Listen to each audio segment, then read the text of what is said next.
இந்த இடத்துல நம்ம வந்து வலியுறுத்த வேண்டியது என்னன்னா, ஏற்கனவே அஜித்துங்கிற ஒரு பையனுடைய உயிர் போயிருக்கு. இன்னொரு மாரியான சம்பவம் நடக்கக்கூடாது. ஏன்னா, இதில சிக்கியிருக்க எல்லாருமே வந்து காவல்துறையை சார்ந்தவர்கள். அவர்கள் அதிகார பலம் மிக்கவர்கள். இதுக்கு பல பெரிய தலைகள்லாம் சிக்கியிருக்காங்க. அந்த அம்மா லேடி அ நிக்கிதா. டாக்டர்ன்னு சொல்லிட்டு அம்மா அது டாக்டரும் இல்லையாம். ஆமா. பேராசிரியை. அதுவும் கூட அந்த கல்வி தகுதி எல்லாமே வந்து டுபாக்கூருன்னு சொல்றாங்க. ஆ. ஒவ்வொன்னா அந்த அம்மா மேல அடுத்தடுத்து பல புகார்கள் வருது.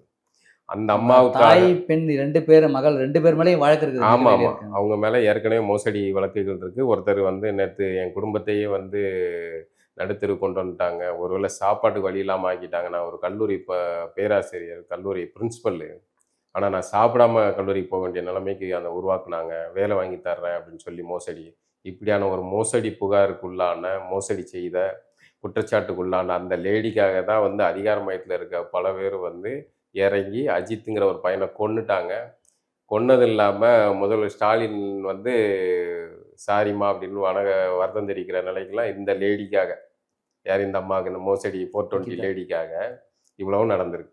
தன் வினை தன்னை சுடுன்ற மாரி, ஆமா, ஏற்கனவே நிலுவையில் இருக்கிற வழக்கெல்லாம் இப்ப தோண்ட ஆரம்பிச்சுட்டாங்க. ஆமா. அத பத்தின சம்மந்தப்பட்ட ஆட்கள் எல்லாம் தினந்தோறும் பேட்டி இல்ல குடுக்க இதுல ஆரம்பிச்சுட்டாங்க. முக்கியமான விஷயம் என்னன்னா, எதுக்கு சொல்ல வந்தோம்னா, எல்லாம் பெரிய தலைகள் சிக்கியிருக்காங்க. பெரிய தலைகள் இத அப்படியே கோடு போட்டு போனா, போய் நிக்கிறதெல்லாம் பெரிய தலைகளா இருக்கு.